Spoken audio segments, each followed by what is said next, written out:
Bismillahirrahmanirrahim. Assalamualaikum warahmatullahi wabarakatuh. Sebelumnya terima kasih atas kesempatan yang telah diberikan kepada kelompok 3. Baiklah, di sini kami akan menyampaikan materi tentang audit terhadap siklus pengeluaran, yaitu pengujian substantif terhadap aktiva tetap dan aktiva tak berwujud. Untuk mempersingkat waktu, izinkan kami memperkenalkan diri. Baiklah, saya Yuni Ilhas Insani sebagai pemateri pertama dan Sofia sebagai pemateri kedua, Hamdan Putra sebagai pemateri ketiga, dan pemateri keempat Yusi Astuti, pemateri kelima yaitu Sandi Arianto. Baiklah, langsung saja. Saya pemateri pertama. Di sini saya akan menyampaikan tentang pengujian substantif terhadap aktiva tetap. Saya akan menjelaskan tentang program pengujian substantif terhadap aktiva tetap. Program pengujian substantif ini biasanya berisi prosedur audit yang dirancang untuk mencapai tujuan audit. Seperti yang telah saya jelaskan sebelumnya, tahap-tahap prosedur audit ini dimulai dari pemeriksaan yang bersifat luas dan umum sampai ke pemeriksaan yang rinci. Misalnya prosedur audit awal itu sebelum membuktikan apakah saldo aktiva tetap yang dicantumkan oleh klien dalam neraca sesuai tidak dengan aktiva tetap yang benar-benar ada pada tanggal neraca. Nah, auditor melakukan rekonsiliasi antara informasi aktiva tetap yang dicantumkan di neraca dengan catatan akuntansi yang mendukungnya. Nah, rekonsiliasi ini perlu dilakukan untuk auditor memperoleh keyakinan bahwa informasi aktiva tetap yang dicantumkan di neraca didukung dengan catatan akuntansi yang dapat dipercaya. Oleh karena itu, biasanya itu auditor melakukan 6 prosedur audit berikut dalam melakukan rekonsiliasi informasi aktiva tetap. Nah, yang pertama itu ada usut saldo. Nah, yang usut saldo aktiva tetap yang tercantum di neraca saldo akun aktiva tetap yang bersangkutan di dalam buku besar. Yang kedua itu ada hitung kembali saldo akun aktiva tetap dan depresiasi akumulasi yang bersangkutan di buku besar. Yang ketiga itu ada usut saldo awal akun aktiva tetap yang didepresiasi akumulasi yang bersangkutan ke kertas kerja tahun sebelumnya atau tahun lalu. Yang keempat itu kita harus melakukan review terhadap mutasi. Oke, yang kelima ada usut postingan pendebitan pengkreditan akun aktiva tetap dan depresiasi akumulasi yang bersangkutan ke jurnal yang bersangkutan. Dan yang terakhir itu kita harus melakukan rekonsiliasi buku pembantu aktiva tetap dengan akun kontrol aktiva tetap dan depresiasi akumulasi yang bersangkutan dengan buku besar tersebut. Kemudian dicocokkan dengan jurnal saldo akun pembantu aktiva tetap ke dalam arsip buku kas keluar. Yang aktiva tetap itu adalah kekayaan perusahaan yang memiliki wujud, yang mempunyai manfaat ekonomis itu lebih dari 1 tahun. Nah, dan diperoleh perusahaan untuk melaksanakan kegiatan perusahaan, tapi bukan untuk dijual kembali. Karena kekayaan ini mempunyai wujud, seringkali aktiva tetap disebut dengan aktiva berwujud atau aktiva tetap berwujud. Nah, aktiva tetap ini biasanya dalam perusahaan manufaktur itu umumnya digolongkan menjadi 5 bagian. Yang pertama itu ada tanah, yang kedua ada gedung, yang ketiga ada tanah, gedung, mesin, mebel, kendaraan, dan transaksi-transaksi yang bersangkutan dengan aktiva tetap. Adapun mungkin hanya itu yang dapat saya sampaikan, lebih kurangnya saya mohon maaf. Pemateri selanjutnya akan disambung oleh saudari Sofia. Kepada Via, disilahkan. Bismillahirrahmanirrahim. Assalamualaikum warahmatullahi wabarakatuh. Perkenalkan, nama saya Sofia. Di sini saya sebagai materi kedua. Di sini saya akan melanjutkan materi dari teman saya, yaitu Yuni Ikhlas Insani, yang dimana di sini saya akan menjelaskan tentang prosedur analitik ration berikut ini seringkali digunakan untuk auditor dalam mengajukan analitik dalam aktiva tetap. Radio permula, tingkat perputaran aktiva tetap, hasil penjualan bersih dibagi rata-rata saldo aktiva tetap. Pengujian terhadap transaksi rinci terbagi menjadi beberapa. Yang pertama, pemeriksaan tahap aktiva tetap ke dokumen yang mendukung transaksi. Pengelolaan aktiva tetap tersebut memeriksa dokumen yang mendukung terhadap aktiva tetap yang menjadi dalam tahun yang diaudit memberikan bukti tentang a. asersi keberadaan aktiva tetap dan keterjadian transaksi yang menambah aktiva tetap. B. Asersi kelengkapan unsur yang membentuk kos aktiva tetap. Yang C. Asersi hak kepemilikan kalian terhadap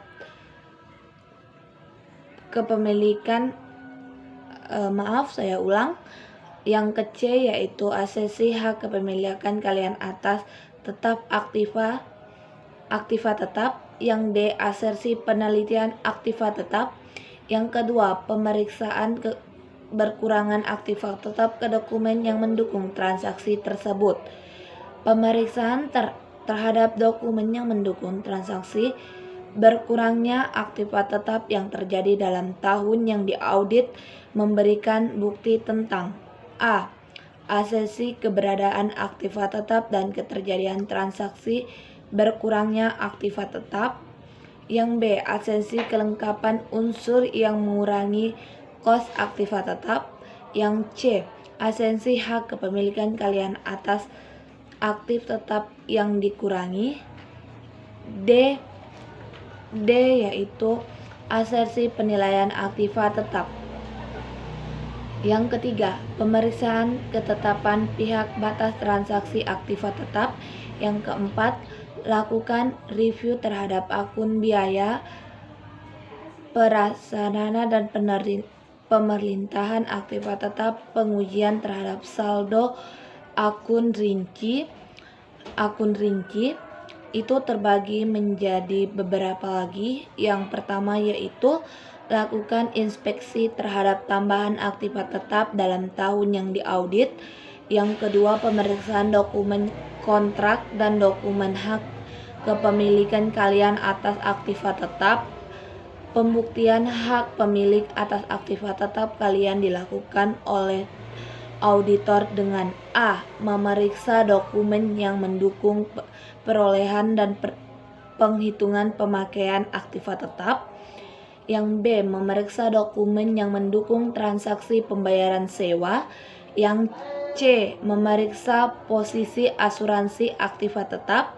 Yang ke D. meminta informasi mengenai aktiva tetap yang dijaminkan dalam penarikan utang.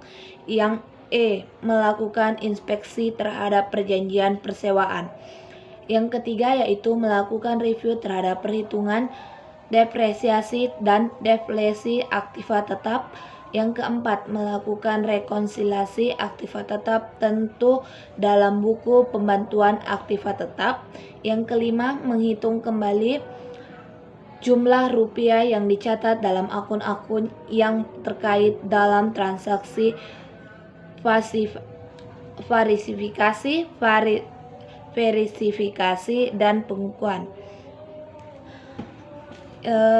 Yaitu selanjutnya yang pertama yaitu pemeriksaan klarifikasi aktiva tetap dalam neraca. Aktiva tetap harus disajikan dalam neraca dalam kelompok aktiva tidak lancar pada kosnya dikurangi dengan depresiasi, akumulasi, dan deflasi. Audit melakukan pemeriksaan terhadap klasifikasi aktiva tetap dalam neraca berdasarkan prinsip akuntansi diterimanya umum dalam perjanjian aktiva tetap di neraca. Yang kedua yaitu pemeriksaan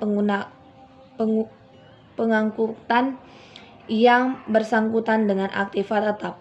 Menurut prinsip akuntansi berterimanya dalam penyajian aktiva tetap di neraca, kalian berkewajiban mencantumkan pengangkutan yang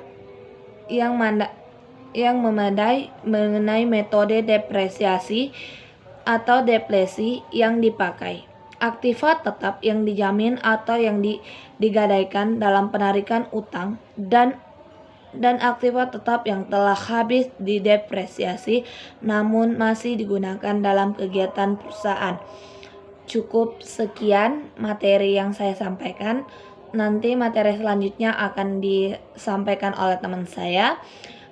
Kurang dan lebihnya saya mohon maaf. Wallahul muwaffiq ila aqwamit thoriq. Wassalamualaikum warahmatullahi wabarakatuh. Bismillahirrahmanirrahim. Assalamualaikum warahmatullahi wabarakatuh. Nama saya Hamdan Putra. Di sini saya akan menjelaskan tentang tujuan dan prinsip aktiva tidak berwujud. Yang pertama, saya akan menjelaskan tentang prinsip akuntansi berterima dalam penyajian aktiva tidak berwujud dalam neraca. Yang pertama, aktiva tidak berwujud harus disajikan secara terpisah dalam neraca. Kemudian yang kedua, jika mungkin, aktiva tidak berwujud yang mempunyai umur ekonomis yang terbatas harus disajikan terpisah dengan aktiva tidak berwujud yang mempunyai umur ekonomis tak terbatas. Yang ketiga, dasar penilaian aktiva tidak berwujud harus disebutkan dan metode amortisasinya harus dijelaskan dalam laporan keuangan. Kemudian untuk tujuan penyajian substantif terhadap aktiva tidak berwujud. Yang pertama, memperoleh keyakinan tentang keandalan catatan akuntansi yang bersangkutan dengan aktiva tidak berwujud. Yang kedua, membuktikan keberadaan aktiva tidak berwujud dan keterjadian transaksi yang berkaitan dengan aktiva tidak berwujud yang dicantumkan di neraca. Kemudian yang ketiga, membuktikan asersi kelengkapan aktiva tidak berwujud yang dicantumkan di neraca. Yang keempat, membuktikan hak kepemilikan klien atas aktiva tidak berwujud yang dicantumkan di neraca. Kemudian yang kelima, membuktikan asersi penilaian aktiva tidak berwujud yang dicantumkan di neraca. Terakhir, membuktikan asersi penyajian dan pengungkapan aktiva tidak berwujud di neraca. Assalamualaikum warahmatullahi wabarakatuh. Perkenalkan, nama saya Hamdan Putra. Di sini saya akan menjelaskan tentang prinsip dan tujuan aktiva tidak berwujud. Yang pertama, prinsip akuntansi berterima dalam penyajian aktiva tidak berwujud di dalam neraca. Yang pertama itu aktiva tidak berwujud harus disajikan secara terpisah dalam neraca.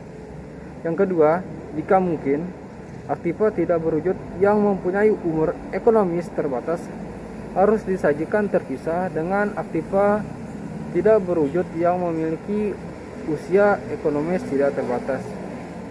Yang ketiga, dasar penilaian aktiva tidak berwujud harus disebutkan dan metode amortisasinya harus dijelaskan dalam laporan keuangan.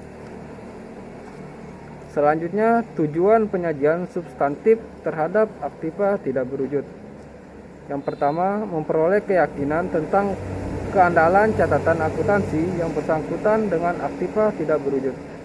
Yang kedua, membuktikan keberadaan aktiva tidak berwujud dan keterjadian transaksi yang berkaitan dengan aktiva tidak berwujud yang dicantumkan di neraca. Yang ketiga, membuktikan asersi kelengkapan aktiva tidak berwujud yang dicantumkan di neraca. Yang keempat, membuktikan hak kepemilikan klien atas aktiva tidak berwujud yang dicantumkan di neraca. Kemudian yang kelima, membuktikan asersi penilaian aktiva tidak berwujud yang dicantumkan di neraca. Yang terakhir, membuktikan asersi penyajian dan pengungkapan aktiva tidak berwujud di neraca. Sekian dari saya. Lebih kurangnya saya mohon maaf. Wabillahi taufiq wal hidayah. Wassalamualaikum warahmatullahi wabarakatuh. Bismillahirrahmanirrahim. Perkenalkan, nama saya Yusi Asul Fitra. Saya di sini sebagai pemateri ketiga yang membahas tentang pengertian aktiva tidak berwujud dan karakteristik aktiva tidak berwujud. Yang pertama, pengertian aktiva tidak berwujud. Aktiva tidak berwujud merupakan aktiva jangka panjang yang secara fisik tidak bisa dinyatakan dan tidak untuk diperjualbelikan, tetapi digunakan dalam kegiatan perusahaan. Yang kedua, karakteristik aktiva tidak berwujud. Nah, di sini karakteristik aktiva tidak berwujud terdapat 3 bagian. Yang pertama, kurang memiliki eksistensi fisik. Yang kedua, bukan merupakan instrumen keuangan. Dan yang ketiga, bersifat jangka panjang dan menjadi subjek amortisasi. Nah, yang pertama, kurang memiliki eksistensi fisik ini tidak seperti aktiva berwujud, seperti properti, pabrik, dan peralatan. Yang kedua, yang bukan merupakan instrumen keuangan, ini aktiva seperti deposito bank, piutang usaha, dan investasi jangka panjang dalam obligasi serta saham tidak memiliki substansi tetapi diklasifikasikan sebagai aktiva tak berwujud. Yang ketiga, bersifat jangka panjang dan menjadi subjek amortisasi, yaitu aktiva tak berwujud menyediakan jasa selama periode bertahun-tahun. Assalamualaikum warahmatullahi wabarakatuh. Nama saya Sandi Rianto. Saya akan melanjutkan materi dari teman kelompok saya. Dokumen dan catatan terkait dengan aktiva tidak berwujud. Catatan dan dokumen yang biasa digunakan dalam transaksi siklus pengeluaran, yaitu ada cek, yang kedua cek summary, yang ketiga cek disbursement transaction file, terus yang keempat cash disbursement journal or check register. Terus program pengajuan substantif terhadap aktiva tidak berwujud. Di sini program pengujian substantif terhadap aktiva tidak berwujud berisi prosedur audit yang dirancang untuk mencapai tujuan audit. Prosedur audit diklarifikasikan menjadi beberapa golongan. Yang pertama ada prosedur audit awal. Prosedur audit awal sebelumnya membuktikan apakah saldo aktiva tidak berwujud dicantumkan oleh klien di neracanya sesuai dengan aktiva tidak berwujud yang benar-benar ada pada tanggal neraca. Terus oleh karena itu auditor melakukan 5 prosedur audit. Yang pertama, ada unsur dalam aktiva tidak berwujud tercantum di neraca ke saldo akun aktiva tidak berwujud yang bersangkutan di buku besar. Terus yang kedua, hitung kembali saldo akun aktiva tidak berwujud di buku besar. Terus yang ketiga, lakukan review kepada mutasi luar biasa dalam jumlah dan sumber posting dalam akun Aktiva tidak berwujud dan akumulasi amortisasinya. Yang keempat,